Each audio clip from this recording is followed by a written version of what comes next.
Hey, what's happening, everyone? Sunday, March 15th, 2015. I got the passenger side panel built and the insulating foam built and painted, and it fits in there just fine. There's the piece of foam that's going to go behind it.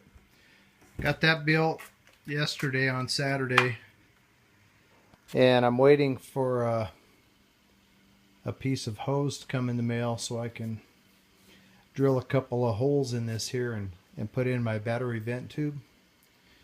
And then I spent quite a bit of time yesterday working on the vent. So that's what I got.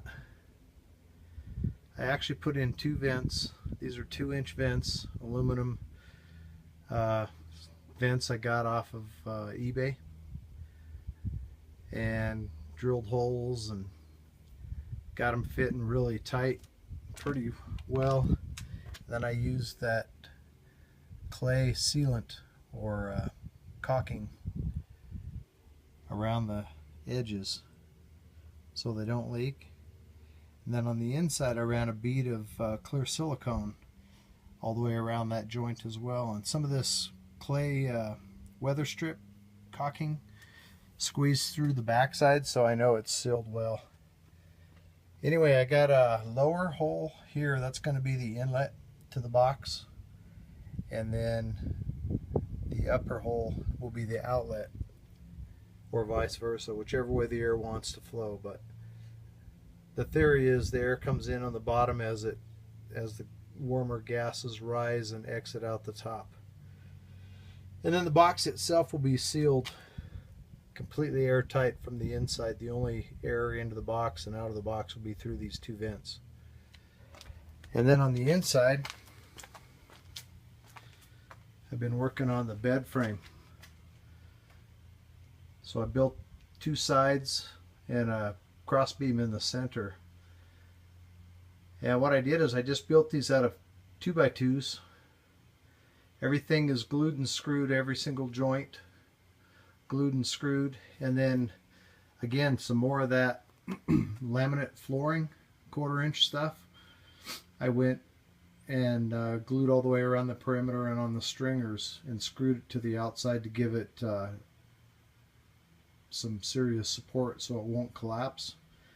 Of course, that cross beam will keep the centers from collapsing. And then this is going to be the back storage area. All of that right there. What I might do too is this center beam across here, I think I'm going to put some insulation in there so that any cold air coming from the back door won't be able to seep up into the living space. And then the rest of the sides are insulated. That's where the piece that I got cut out is going to go up against that wall there, just like I did on the driver's side. So I'm going to end up with a little bit of a storage pocket over here on this side, full length of the bed minus the wheel well, and then the same on this side, except that is probably going to end up being my battery box right there, or at least part of it. I'll have to build out the rest of it. Remember, that board's going to come down on the side and cover up most of the wall there at about 1 inch or 2 from the wall itself. And then this wall bends in up there, or bends out, I guess, underneath that window. Just the way the metal is, I had to build that out so that that piece of board will be straight all the way from the back up to the back of that front door right there, that side swinging door. And then I will, this is just setting in here right now, nothing's bolted down or anything. I'm going to glue and screw those together. Maybe just screw them together. Heck, I probably don't need to glue them. And then I'm on top of this, I'm going to build the rest of the bed. It'll hinge in the center like you've seen some of the other van builders do, and lift up so it'll kind of be like a lounge chair from the front or the back if you want to lay in the thing with the with the window, with the doors open, and look out the back, and vice versa out the front. And have just as much storage space in front of the bed as on the back. Now the bed itself is the mattress is gonna overhang these edges 4 inches on each side. So I'll have some additional framing coming across to fill that in and hinge. But I thought I'd show you this too. This is the more tight weather strip and caulking cord. This is the stuff I use to seal the vent on top of the van, and then the die-core lap sealant.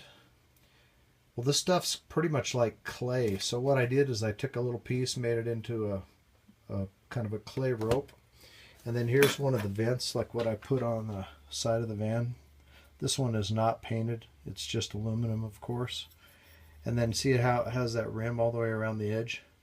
I ran that rope around that edge and then pushed it into the hole and pressed on it really hard to squeeze the sealant out from behind it. And then on the inside, this is about a 1/2 inch.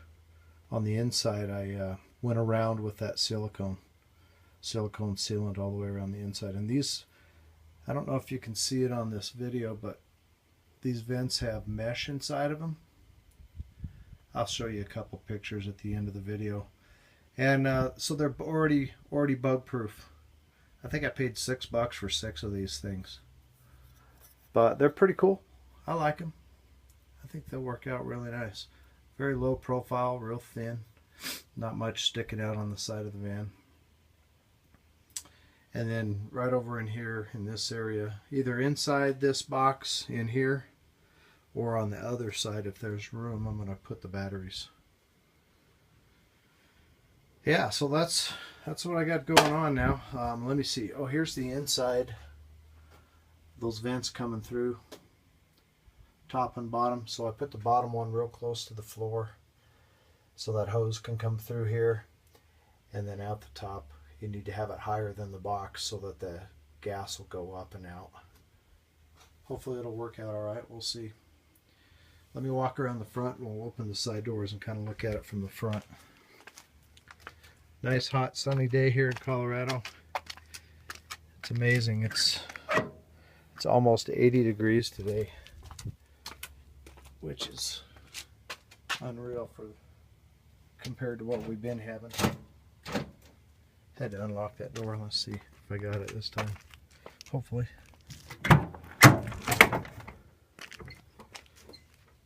So that's what it looks like from the front. Looks pretty good with the floor. I'm probably not going to paint this thing. I don't know. What do you guys think? Let me know what you think, if I should paint it or not. It's all going to be covered with mattress and bed coverings and stuff, so I don't know if it's necessary, but there's a picture of the gap I have there. And then I probably have about, I don't know, from the edge of that laminate flooring up to the front of the bed, maybe 30 inches on this side. I got about 4.5 feet on that side for a cabinet and a fridge and some other things I'm going to build over there against that side. But we'll see how that works out. Get this bed installed and built, and that's a big step. And then once I get that hose in, that 2-inch hose, I'm going to put those hoses through the sidewall and get that all screwed up there and mounted, and then actually put the bed in afterwards, after the fact. But it sure is coming along nice. It's been a lot of fun, a lot of hard work trying to figure out how to put all this stuff together, but this bed I think it's going to work out pretty good. The reason I went with this built-up frame, these 2x2s, and then that sheeting on the outside, I'm trying to save weight. And honestly, by the time I got all done with that, I don't know if that's any lighter than, like, say, 1/2 inch or 3/4 inch plywood of that size. Probably not. It just created a lot more work. But it looks pretty cool, and it's really, really strong. So, rolling up on 10 minutes on the video. That's all I got for this weekend, guys. Back to work in the morning. So, Hope you all had a good weekend yourselves. Thanks for checking in. Thanks for subscribing, liking, and sharing, and all that good stuff with the videos. And you guys all have a good one. See ya.